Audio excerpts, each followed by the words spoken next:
നമ്പവാദം guys. അപ്പോൾ ഇന്നത്തെ truck എന്ന് പറഞ്ഞാൽ അഗസ്ത്യാർകൂടമാണ്. കുറേ നാൾ പോകാൻ നോക്കിയിരുന്നൊരു സ്ഥലമാണ് അഗസ്ത്യാർകൂടം. അപ്പോൾ ഇന്നാണ് സമയവും കാര്യങ്ങളൊക്കെ സെറ്റായത്. അപ്പോൾ നമ്മൾ നേരെ സ്റ്റാർട്ട് ചെയ്യുന്നത് എറണാകുളം സൗത്തിൽ നിന്നാണ്. നമുക്ക് നേരെ തിരുവനന്തപുരം സെൻട്രലിലേക്കാണ് ട്രെയിൻ. അവിടുന്ന് വെളുപ്പിന് 4 മണിക്കാണ് നമുക്ക് തിരുവനന്തപുരം ഡിപ്പോയിൽ നിന്ന് ബസ്സും കാര്യങ്ങളും വരുന്നത്. അപ്പം ഏകദേശം ഒരു 2 മണിയായപ്പോൾ നമ്മൾ തിരുവനന്തപുരം സെൻട്രലിലെത്തി. അവിടെ നേരെ ഓപ്പോസിറ്റാണ് ബസ് സ്റ്റാൻഡ്. അപ്പോൾ നേരെ ബസ്സും കയറി.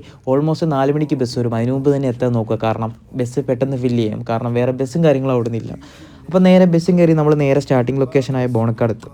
പിന്നെ ബോണക്കാട് എത്തി. അവിടെ നിന്ന് 1 കിലോമീറ്റർ നടന്ന് നേരെ ചെക്ക് പോസ്റ്റ് എത്തി. ചെക്ക് പോസ്റ്റിൽ നിന്ന് ഫുഡും കാര്യങ്ങളും കഴിച്ച് നമ്മുടെ ഡോക്യുമെൻറ്റ്സ് വെരിഫൈ ചെയ്യണം. Fitness certificate, ID proof. അതിനുശേഷം നമ്മുടെ ബാഗും കാര്യങ്ങളൊക്കെ ചെക്ക് ചെയ്യും. No plastic, no shampoo, no soap. ഇതെല്ലാം മാറ്റിയിട്ടൊട്ട് ചെക്ക് ചെയ്തതിന് ശേഷം നമ്മുടെ ഫിറ്റ്നസ് സർട്ടിഫിക്കറ്റും കാര്യങ്ങളും പ്രസൻറ്റ് ചെയ്ത് നമ്മളെ 6 പേരായിട്ടാണ് ഗ്രൂപ്പ് തിരിച്ചത്.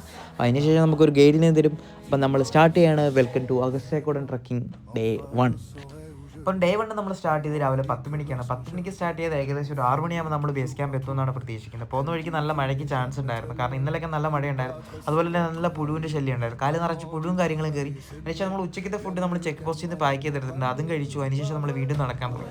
ഓൾമോസ്റ്റ് നമ്മുടെ കൂടെ ഉള്ളത് ഇവിടെ അഗസ്ത്മുനി തപസ്സിരുന്നുകൊണ്ട് സ്വാമിമാരാണ്. സ്വാമിമാരൊക്കെ ജെറ്റ് പിടിച്ചോലെയാണ്. അവർക്ക് ലഗേജും കാര്യങ്ങളും കുറവാണ്. അവർ നല്ല രീതിയിലാണ് പെട്ടെന്ന് തന്നെ കയറും. പോകുന്ന വഴിക്ക് നല്ല മഴയുണ്ടായിരുന്നു, മഴയും നനഞ്ഞു. അതിനുശേഷം നമ്മുടെ വാട്ടറും കാര്യങ്ങളും ഫില്ല് ചെയ്തു. അതിനുശേഷം നമ്മൾ ഏകദേശം ഒരു 5:30 ആയപ്പോൾ നമ്മൾ ബേസ് ക്യാമ്പ് എത്തി.